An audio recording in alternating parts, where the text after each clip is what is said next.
The icy wind howled through the gap in the abandoned barn's wooden walls, making Violet Newman clutch her newborn baby tighter against her chest.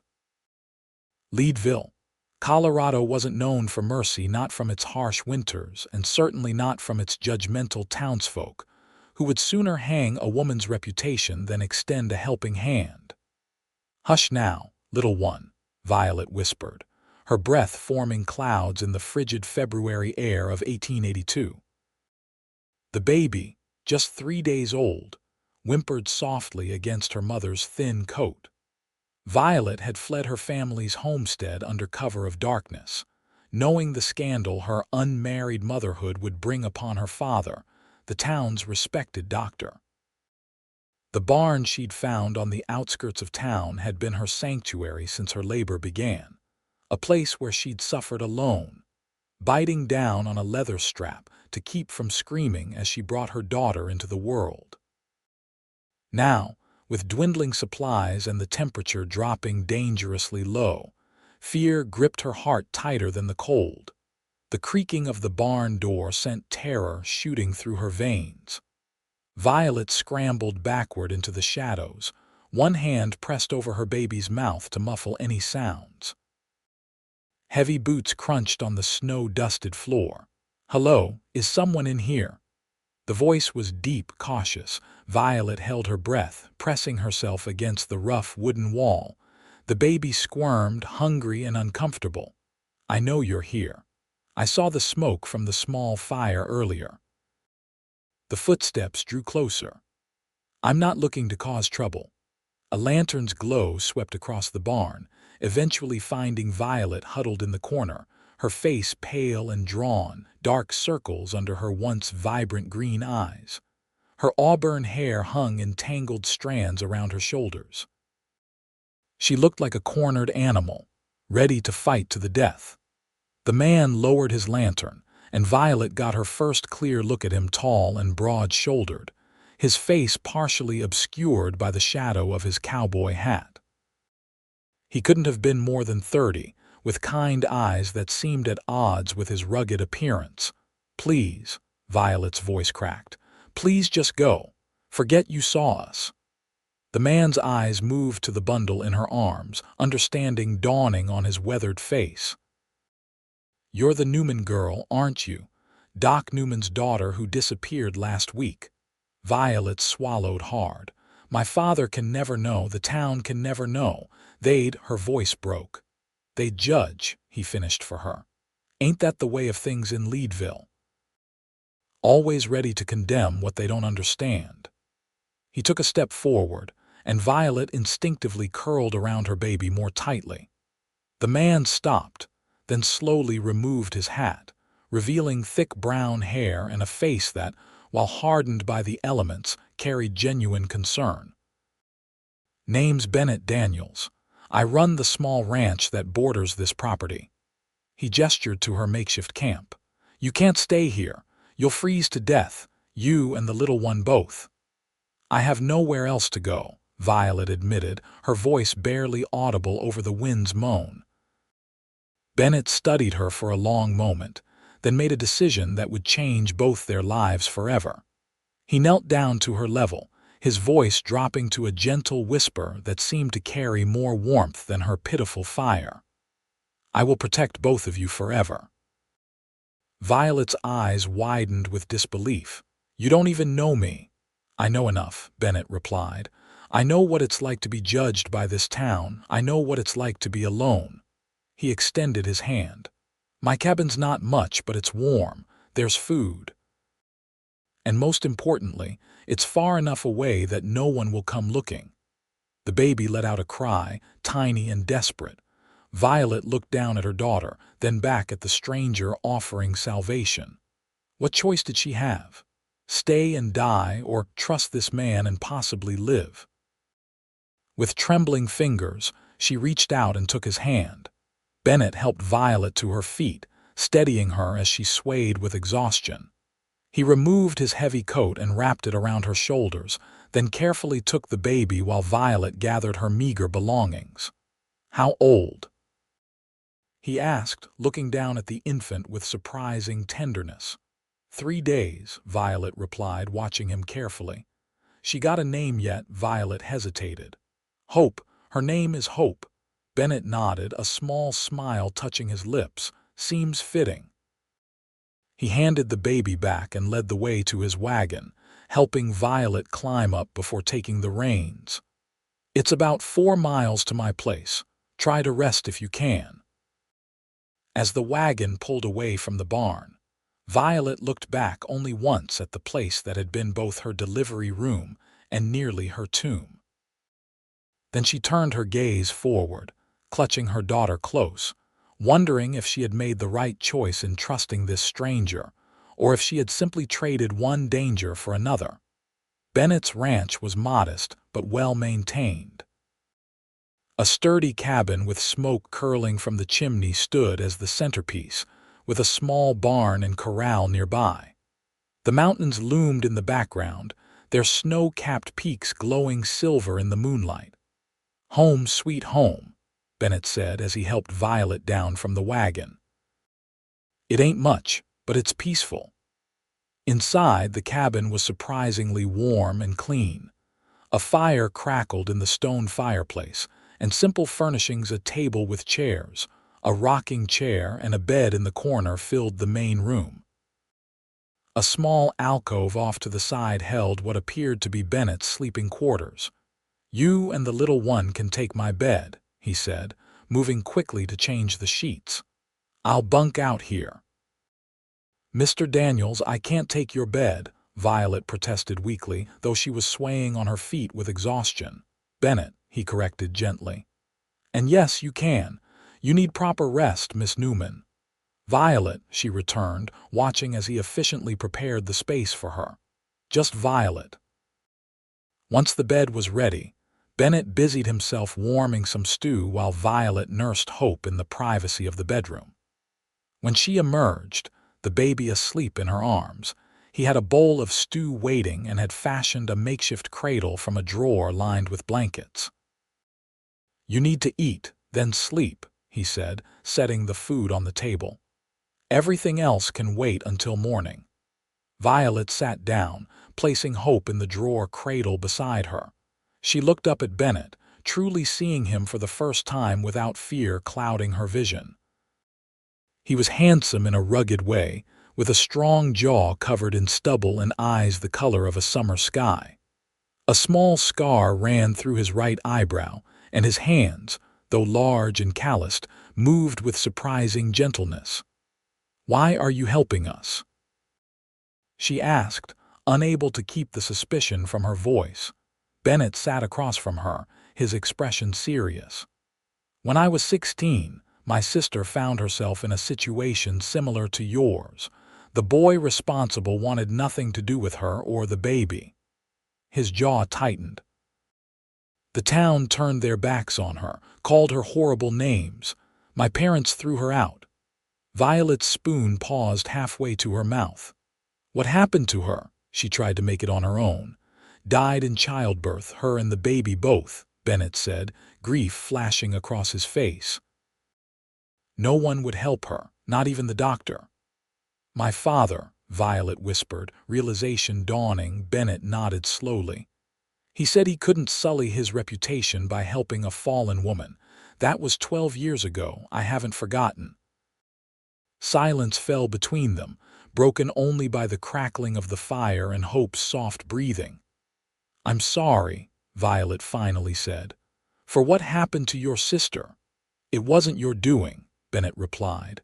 "But I swore then I'd never stand by and watch something like that happen again. When I saw you in that barn." He trailed off, then shook his head. "Well, here we are, Violet echoed, feeling both grateful and overwhelmed. "But what happens next? I can't impose on you indefinitely." "Let's get through tonight," Bennett said pragmatically. "Tomorrow's problems can wait for tomorrow." After Violet had eaten and washed up with the warm water Bennett provided, she settled into his bed, Hope sleeping peacefully beside her. Exhaustion pulled at her limbs, but her mind raced with questions and fears. From the main room came the soft sounds of Bennett moving about, banking the fire for the night, his footsteps steady and reassuring. Despite the strangeness of her situation, Violet felt safer than she had in months. As sleep finally claimed her, her last thought was that perhaps, just perhaps, she and Hope might survive after all. The first light of dawn was filtering through the cabin windows when Hope's hungry cries woke Violet. For a moment, she was disoriented, the unfamiliar surroundings causing a spike of panic until the events of the previous night came rushing back. She quickly attended to her daughter, noting with relief that the cabin was already warm, the fire having been stoked recently. After nursing Hope, Violet wrapped her snugly and ventured into the main room. Bennett was nowhere to be seen, but a pot of coffee simmered on the stove and a note lay on the table, "Gone to tend the animals. Help yourself to whatever you need. Back soon." Violet cradled Hope with one arm while pouring herself coffee with the other. The normality of the moment struck her as bizarre. Just days ago, she'd been giving birth alone in a freezing barn, certain they would both die. Now she was drinking coffee in a stranger's cabin, dependent on his kindness for their survival. The door opened, bringing with it a gust of cold air, and Bennett, his cheeks ruddy from the morning chill. He carried a pail of fresh milk and what looked like eggs in a small basket. "Morning," he said, stamping snow from his boots before entering fully. "Hoped I'd be back before you woke." His eyes went to Hope. "How's the little one doing?" "She's well," Violet replied, surprised by the genuine concern in his voice. "Thank you for the coffee." Bennett nodded, moving to the stove where he set down his bounty. "Thought you might want a proper breakfast. You're eating for two now." As he set about preparing breakfast with practiced ease, Violet watched him, trying to reconcile this gentle, thoughtful man with the hardened cowboy who had found them in the barn. There was an unexpected grace to his movements, a quiet confidence that spoke of a man comfortable in his own skin. "I've been thinking," Bennett said as he cracked eggs into a pan. "About your situation." Violet tensed, clutching Hope tighter. "Yes. You need time to recover, and the little one needs a stable place. I've got a spare room I use for storage. Could clean it out, make it proper for you too." He glanced over his shoulder at her. "If you wanted to stay a while, that is." Relief and wariness battled within Violet. "That's incredibly generous, but I can't help wondering what you'd want in return." Bennett turned fully to face her, his expression serious. "Nothing improper, if that's your concern. I could use help around the place, cooking, mending, that sort of thing when you're up to it.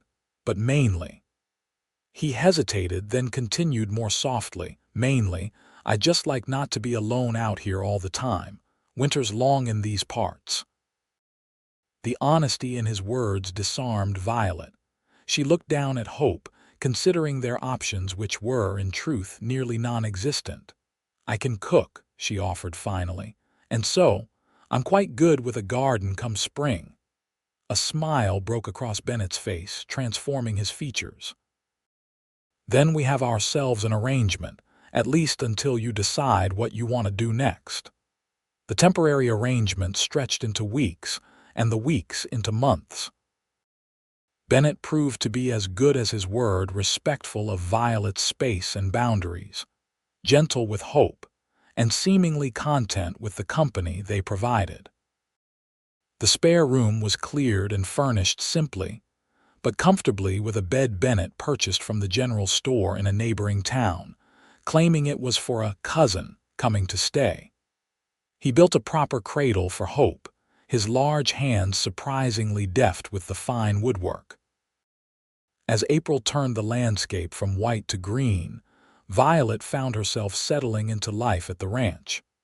Her body healed from childbirth, and with proper nutrition and rest, she regained her strength. Hope thrived, growing plump and increasingly alert, her eyes so like her mother's, watching the world with curious intensity. Bennett never asked about Hope's father, and Violet never volunteered the information. Some wounds were still too raw to expose to the light of day, even in the safety of their shared isolation. One evening, as they sat on the porch watching the sunset paint the mountains gold and purple, Hope sleeping peacefully in her cradle beside them, Violet finally broke the silence on the subject. "His name was Edward," she said quietly, her eyes fixed on the distant peaks. "He worked for the railroad company, staying in town while they planned the new route. He was charming, educated, promised to marry me once he returned to Denver to settle his affairs." Bennett remained silent, giving her space to continue. "I believed him, even when my father warned me about men who make such promises." A bitter smile touched her lips. "When I wrote to tell him about the baby, my letter came back unopened. The company said he'd been transferred east, to Boston. He knew," Bennett said, his voice tight with controlled anger. Violet nodded. "He knew I was foolish enough to tell him in person before he left," he said.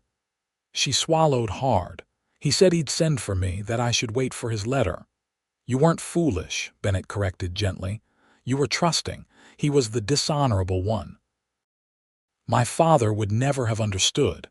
When my mother died bearing my younger brother who didn't survive either, something in him broke. He became rigid, unforgiving. The thought of facing his disappointment." Violet shuddered. "I couldn't bear it." Bennett's hand moved across the space between their chairs, coming to rest near hers on the armrest. Not touching, but offering comfort through proximity. "You did what you thought best to protect yourself and Hope.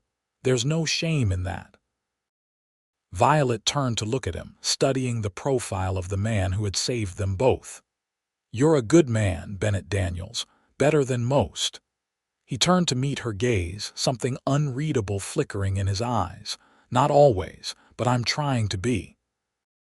The moment stretched between them, charged with something neither was ready to name. Finally, Bennett stood, breaking the tension. "It's getting chilly. Should head in before Hope catches cold." As they moved inside, returning to the comfortable routine they'd established, Violet realized with startling clarity that she no longer thought of Bennett's cabin as a temporary refuge. Somehow, when she wasn't looking, it had become home. Spring bloomed fully into summer, bringing long days of hard work and peaceful evenings. Bennett taught Violet about ranch life, how to care for the small herd of cattle he kept, the tricks to keeping chickens laying well, the endless maintenance that a working ranch required. Violet proved a quick study, eager to contribute her share. She took over the cooking and household tasks, planted a thriving vegetable garden, and even learned to milk the cow Bennett kept for fresh dairy. With Hope now 6 months old and increasingly active, Violet would strap her to her back in a carrier Bennett had traded for in town, allowing her to work while keeping her daughter close. Their isolation was nearly complete, save for Bennett's occasional trips into neighboring towns for supplies.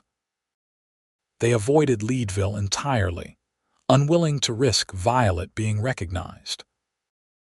Bennett had spread word through casual conversations at trading posts that he'd hired a widowed cousin with a baby to help around his ranch, which explained Violet and Hope's presence on the rare occasions when a passing traveler or fellow rancher stopped by.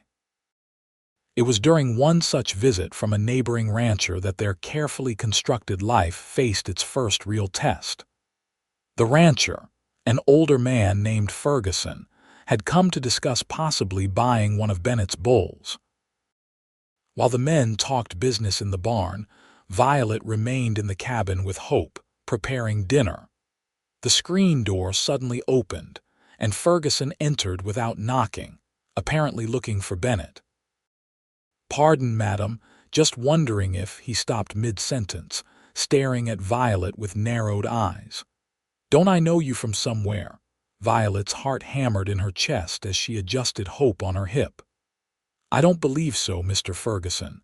I've only been in the territory a short while." The man stroked his gray beard, studying her.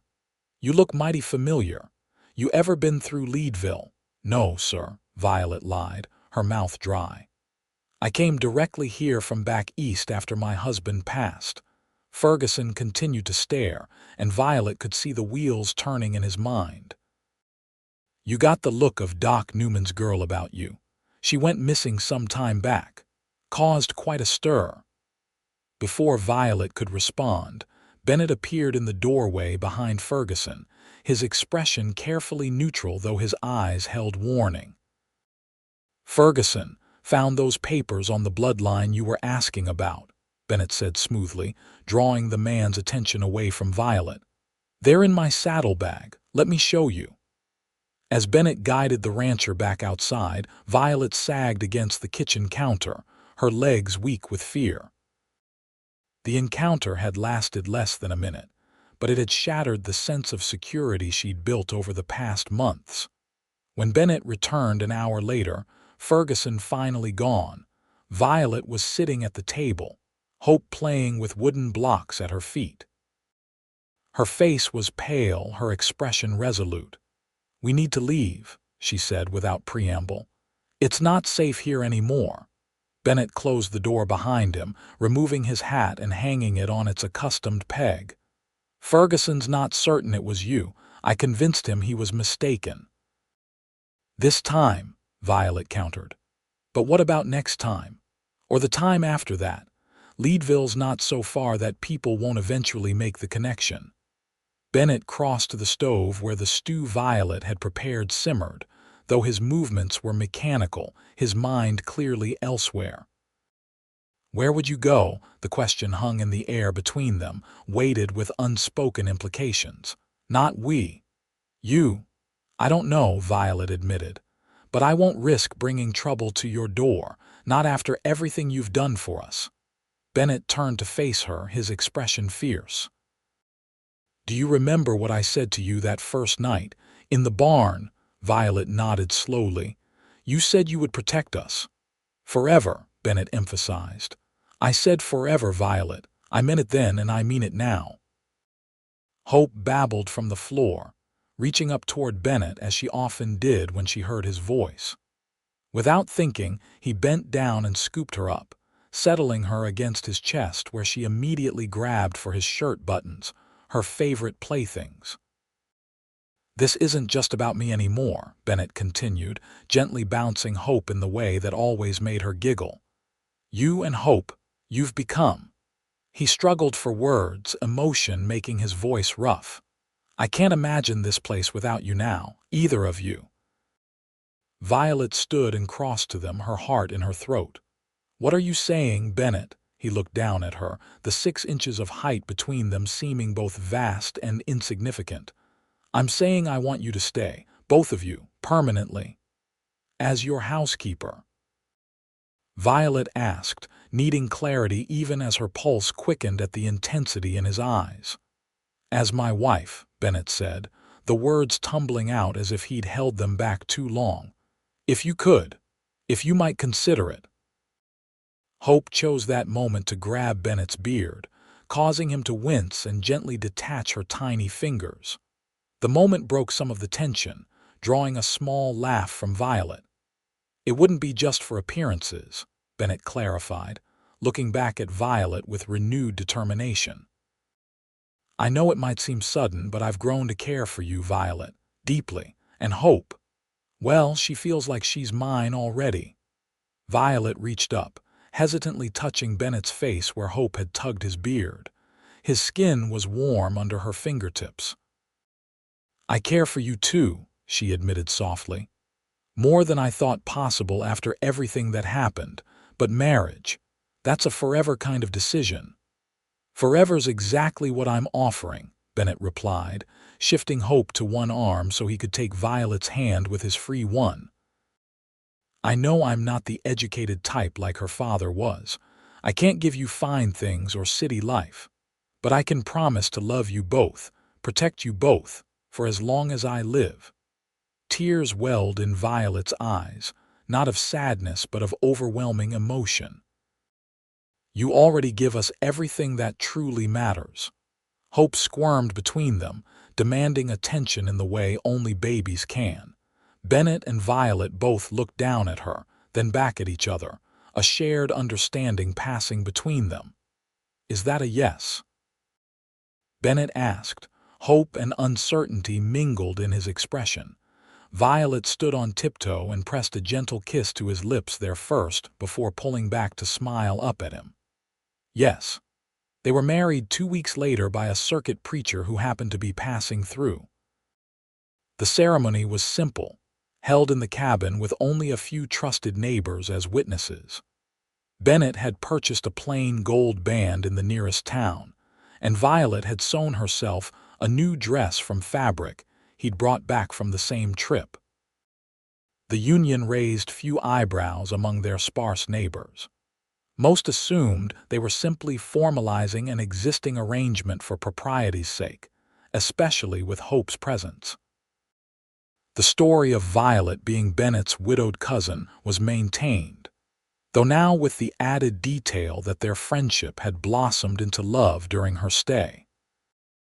On their wedding night, after Hope had been settled in her cradle in what was now officially her own room, Violet and Bennett faced each other with nervous anticipation. Despite having lived under the same roof for months, this new intimacy was uncharted territory. "We can wait," Bennett offered, standing awkwardly by the bed they would now share. "If you're not ready." Violet shook her head, moving toward him with newfound confidence. "I don't want to wait. I want to be your wife in every way." Their coming together was tender and unhurried, Bennett's gentleness melting away Violet's initial nervousness. When they lay together afterward, her head on his chest listening to his heartbeat, Violet marveled at how different this experience had been from her past, how safe she felt in Bennett's arms, how cherished. "I never thought I'd find this," Bennett murmured into the darkness, his fingers tracing patterns on her bare shoulder. "A family of my own." Violet propped herself up to look at him. "Is that what we are? A family?" Bennett's smile was visible even in the dim light.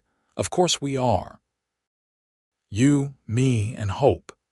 That's what a family is, people who love each other, who protect each other. People who choose each other," Violet added, thinking of her father who had surely disowned her by now and Edward who had abandoned her when she needed him most. "Exactly," Bennett agreed, pulling her closer.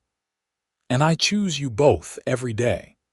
As they drifted toward sleep, entwined in each other's arms, Violet realized that the fear that had been her constant companion since discovering her pregnancy had finally released its grip on her heart. In its place was something new and precious, hope for the future, and faith in the man who had given her a second chance at happiness. The summer passed in a blur of contentment and hard work. Bennett's small ranch thrived under their combined efforts, and Hope grew more precocious by the day, crawling everywhere and pulling herself up on furniture with alarming speed. In late August, as they sat on the porch enjoying the cooler evening air, a rider appeared on the horizon, heading directly for their cabin. Such an occurrence was unusual enough to put Bennett on alert. He handed Hope to Violet and stood, moving to the edge of the porch. "Stay inside if I signal you," he said quietly, his hand moving to the pistol he kept at his hip. Violet nodded, clutching Hope close as she watched the rider approach. As the figure drew closer, something about the silhouette struck her as familiar, sending ice through her veins. "No," she whispered, standing abruptly. "It can't be." The rider came into clear view, and Violet's worst fears were confirmed. The straight-backed posture, the formal riding clothes, despite the dusty trail, it could only be one person. "It's my father," she said, her voice hollow with shock. Bennett glanced back at her, his expression grim. "Take Hope inside. Let me handle this." "No," Violet said, finding her courage. "This is my battle to fight. I won't hide anymore." She handed Hope to Bennett and stepped forward as her father reined his horse to a stop at the edge of their property. Dr. Samuel Newman, still as imposing at 60 as he had been in Violet's childhood, dismounted with the stiffness of a man unaccustomed to long rides. His stern face, framed by silver hair and a neatly trimmed beard, showed no emotion as he approached. "Violet," he said, his voice carrying across the yard. "Father," she replied, lifting her chin. "How did you find me?" "Ferguson," Dr. Newman answered simply. "He came to me last month, said he thought he'd seen you at the Daniels ranch. Took me some time to confirm it was true." Bennett moved to stand beside Violet, Hope cradled protectively in his arms. Dr. Newman's eyes flickered to the baby, then to Bennett, his expression darkening. "So the rumors were true," he said coldly. "You brought shame on our family name for this. This rancher, Bennett, is my husband," Violet corrected firmly. "And no, he's not Hope's father. Her father was your precious railroad surveyor, Edward Chamberlain, who abandoned us both when he learned I was with child." A flash of surprise crossed her father's face before his features hardened again. "You should have come to me. We could have managed the situation discreetly." Violet laughed bitterly. "Managed? You mean you would have sent me away to have my baby in secret, then forced me to give her up? Or worse, arranged a hasty marriage to someone willing to overlook my indiscretion for the right price?" "I would have protected you from scandal," her father insisted. "The way you protected Bennett's sister," Violet challenged. "By refusing to help her when she needed medical care because you were too concerned with your reputation to show basic human decency." "Doctor." Newman's expression faltered, genuine confusion crossing his features. "Bennett's sister? I don't understand." Bennett stepped forward, his voice controlled despite the tension radiating from him. "Sarah Daniels. 12 years ago. She came to you pregnant, hemorrhaging. You turned her away from your door. She died along with her baby." Recognition dawned on the older man's face, followed by what appeared to be genuine regret. "The girl who came in the middle of the night. I remember her. But you're mistaken, young man. I didn't turn her away. I was out delivering the Johnson twins. My housekeeper sent her to the midwife, Mrs. Holloway. By the time I returned and heard what had happened, it was too late." Bennett stared at Dr. Newman. The story he'd carried for 12 years suddenly called into question. "That's not what I was told." "By whom?" Dr. Newman asked. "Townspeople. They said you refused to help her because she was unmarried and in trouble." The doctor shook his head slowly. "People talk, especially in small towns like Leadville. They make assumptions, spread stories. I've never turned away a patient in need, no matter their circumstances." He looked genuinely troubled. "If that's what people believed, if that's what you believed about me all these years, I understand why Violet was afraid to come to me." Violet studied her father, trying to reconcile this version of events with the stern, judgmental man she had grown up fearing to disappoint. "Would you really have helped me, Father? Truly?" she asked, vulnerability creeping into her voice despite her best efforts. "Doctor." Newman's composed exterior cracked, showing the grief and worry beneath. "You're my daughter, Violet, my only living child. When you disappeared." He paused, emotion making his voice rough. "I've been searching for you for 9 months. Every town, every settlement within 100 miles. I thought you were dead." The naked pain in her father's voice reached something in Violet that had been buried since her mother's death, the memory of a time when her father had been warmer, more approachable, before grief had hardened him. Hope chose that moment to babble loudly, drawing Dr. Newman's attention. He looked at the baby properly for the first time, his clinical gaze assessing. "She appears healthy," he said, his tone softening slightly. "Strong, she is," Bennett confirmed, his protective stance relaxing marginally. "She's perfect." Something like approval flickered across the doctor's face. "You've cared for them both, I see." "I love them both," Bennett corrected firmly. Dr. Newman nodded slowly, then turned back to Violet. "I've come to bring you home, but I can see you've made your own home here." He straightened his shoulders, pride battling with what appeared to be a genuine desire for reconciliation. "Perhaps. Perhaps there's room in your life for your father to know his granddaughter." The request, haltingly made, was so unexpected that Violet found herself momentarily speechless. She looked at Bennett, who gave her a small nod of support. "Hope should know her grandfather," Violet said finally, "and I would like to try to mend what's broken between us, but this is my home now with my husband." "I understand," Dr. Newman said, formal but sincere. "I don't expect forgiveness immediately, only a chance to earn it over time." The tension in the air dissipated slightly, replaced by a cautious truce. Bennett invited Dr. Newman to stay for dinner, an offer the older man accepted with visible gratitude. The meal was awkward at first, conversation stilted as they navigated this new territory. But as Violet shared stories of Hope's development and Bennett spoke about their plans for expanding the ranch, a fragile bridge began to form across the chasm of misunderstanding and hurt. When it was time for Dr. Newman to leave, declining the offer to stay the night in favor of returning to his room at the boarding house in the nearest town, he paused at the door, looking back at the small family tableau. Violet holding Hope, Bennett's arm around them both. "You found happiness," he observed, something like envy and approval mingled in his tone. "Your mother would be pleased."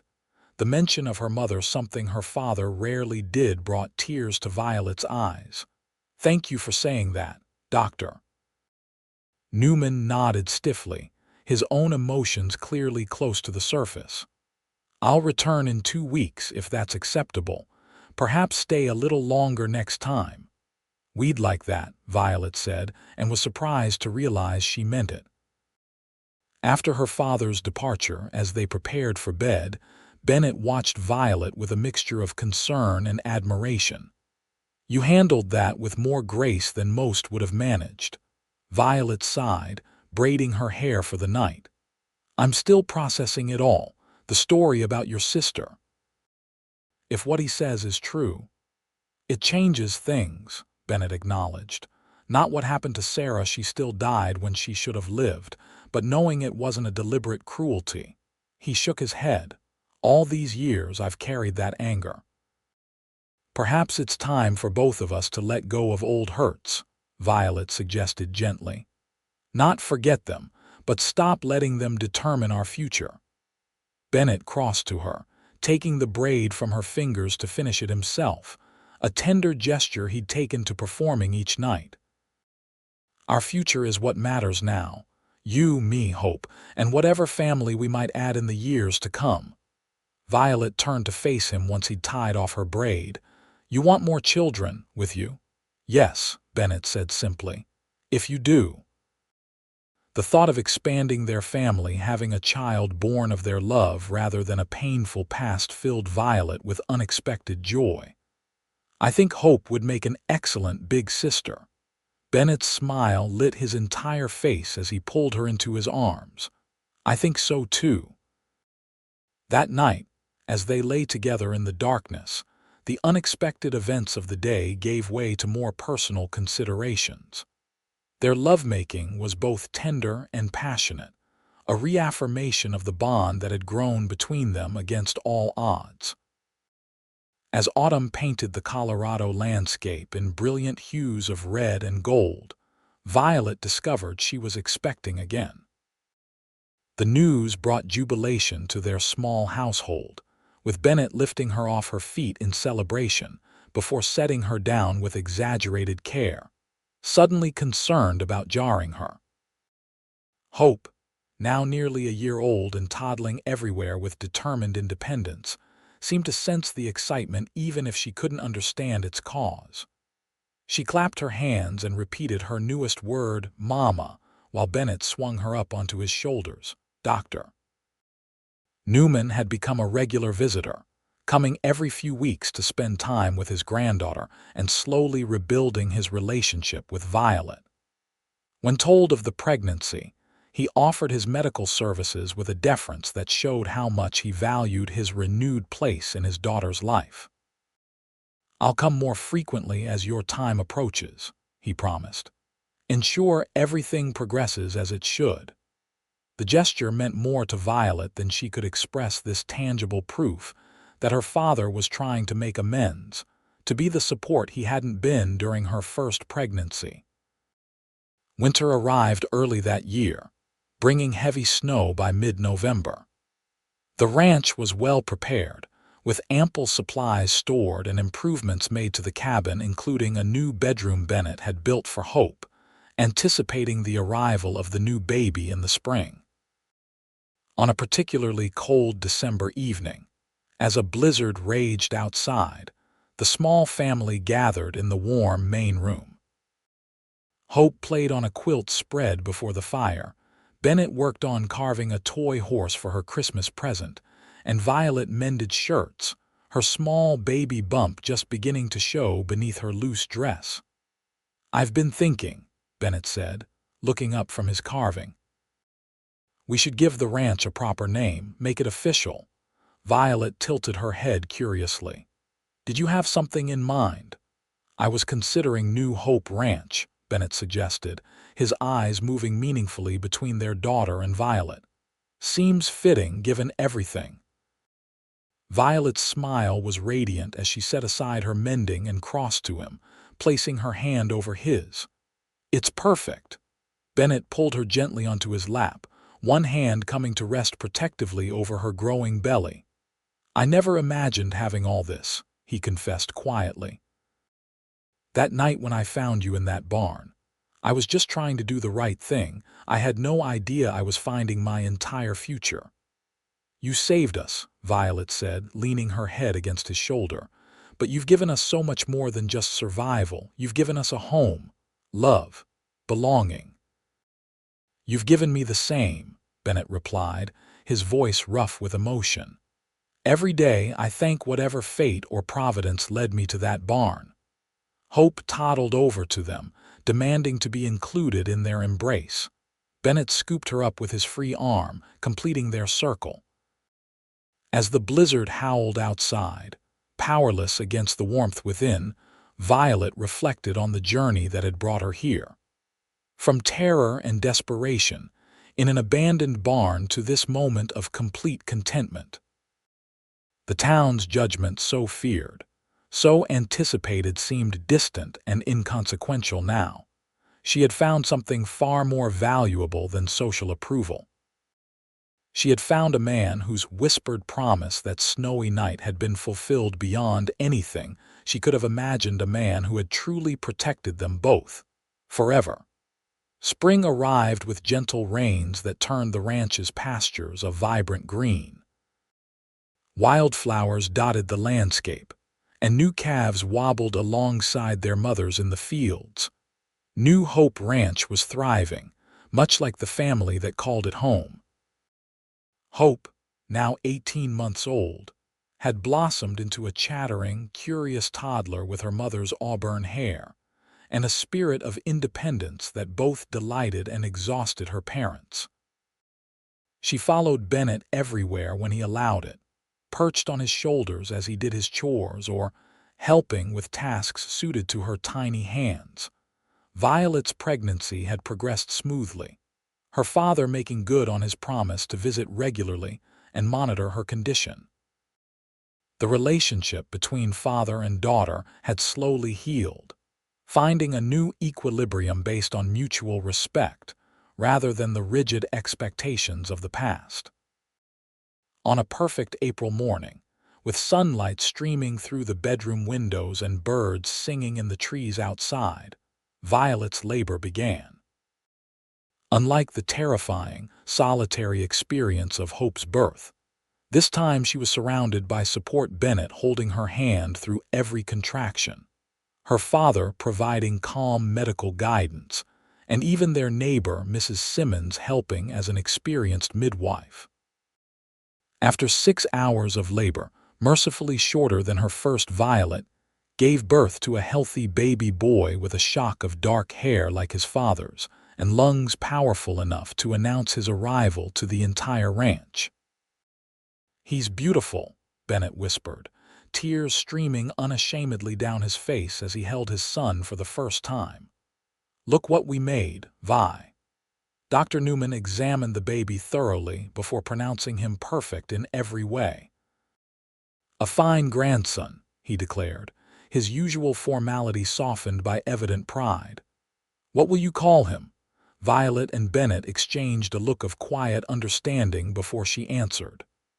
"Samuel Bennett Daniels," she said, watching her father's expression shift from surprise to profound emotion. "Samuel," he repeated, his voice barely audible. "After his grandfather," Violet confirmed. "If that's all right with you." For perhaps the first time in Violet's memory, her father appeared speechless, overcome by the gesture of reconciliation and acceptance the name represented. He cleared his throat several times before managing a simple, "It would be my honor." Mrs. Simmons brought Hope in to meet her new brother, the toddler approaching the bed with unusual caution, her big eyes wide with wonder at the tiny bundle in her mother's arms. "Baby," Hope said solemnly, pointing at little Samuel. "Yes, sweetheart," Violet smiled. "This is your brother, Samuel. Can you say Samuel?" "Sam," Hope declared decisively, reaching out one finger to gently touch the baby's cheek. Bennett lifted her onto the bed for a better look. "That's right, Hope. You're a big sister now. You'll need to help Mama and Papa take care of Sam." Hope nodded with all the seriousness a toddler could muster, clearly taking this new responsibility to heart. Hope help. The scene, mother, father, daughter, and newborn son, with a doting grandfather looking on, was so complete, so perfectly whole, that Violet felt tears of gratitude well in her eyes. From her darkest moment in that cold barn, afraid and alone, to this abundance of love and family, the journey still seemed miraculous. As spring melted into summer, New Hope Ranch established itself as one of the most prosperous small operations in the region. Bennett's careful management and innovative approaches to cattle breeding had begun to draw positive attention, with ranchers coming from considerable distances to purchase his stock. The Daniels family had become respected members of the wider community. Their initial story of Bennett marrying his widowed cousin, now so established that few questioned it. Those who might have harbored suspicions kept them to themselves, impressed by the couple's evident devotion to each other and their children. Dr. Newman had scaled back his practice in Leadville, training a younger doctor to take over most of his responsibilities. He had purchased a small property adjacent to New Hope Ranch, building a modest house where he now spent most of his time, available to his daughter and grandchildren while still maintaining his independence. On Hope's second birthday in October 1884, the Daniels hosted a small celebration. Neighbors and friends gathered to mark the occasion, the ranch house filled with laughter and conversation. 6-month-old Samuel was passed from admiring arms to admiring arms, his sunny disposition and ready smile charming everyone. During a quiet moment, as Violet watched Bennett showing Hope how to pet a new foal that had been her birthday gift, her father joined her on the porch. "You've built something remarkable here, Doctor," Newman observed, his gaze taking in the prosperous ranch, the happy guests, the evident contentment of his daughter. "We have," Violet agreed, emphasizing the we in recognition of all those who had contributed to their success: Bennett's hard work, her father's reconciliation and support, even Hope's joyful presence that had brought so much light to their lives. "Your mother would be proud, Doctor," Newman said, repeating the sentiment he had expressed on his first visit, though now with a warmth and certainty that had been absent then. "I know I am." Violet turned to study her father, noting the changes in him over the past 2 years. The rigid formality that had defined him for so long had softened. He smiled more easily. He played with his grandchildren with a patience and tenderness she barely remembered from her own childhood. "Thank you, Father," she said simply, "for finding your way back to us." "It was you who showed me the way," he replied, uncharacteristic emotion making his voice rough. "You and that remarkable husband of yours." As the celebration continued around them, Violet found herself reflecting on the strange, winding path that had led to this moment of contentment. The fear and shame that had once consumed her had been transformed into something else entirely not erased, for those experiences had shaped her, but transmuted into a deep appreciation for the life she now led. That evening, after the guests had departed, and the children were asleep, Violet and Bennett sat on their porch in the gathering twilight, his arm around her shoulders as they watched the stars appear one by one in the darkening sky. "Happy?" Bennett asked, the single word containing a universe of meaning between them. Violet leaned into his solid presence, the sense of safety and belonging he had offered from that very first night still a marvel to her. "Completely," she answered truthfully. Bennett pressed a kiss to her temple, his voice low and intimate as he added, "I told you I would protect you both forever." "And you have," Violet acknowledged, turning to face him fully. "But you've done so much more than protect us, Bennett. You've loved us. You've given us a home, a family, a place in the world where we truly belong." "You've given me the same," Bennett replied, the sincerity in his blue eyes making Violet's heart swell. "Every day with you and our children is a gift I never thought I'd have."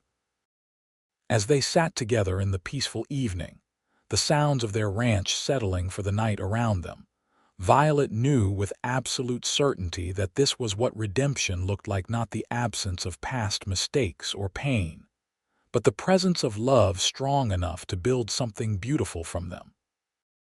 From a desperate woman hiding a newborn in fear, to a family surrounded by love and acceptance, their story had unfolded in ways neither could have imagined that snowy night when a cowboy's whispered promise had changed everything. And as Bennett had promised, he would protect them forever. But more importantly, they would love each other forever. Their family a testament to the healing power of compassion, forgiveness, and second chances in a world that too often chose judgment instead.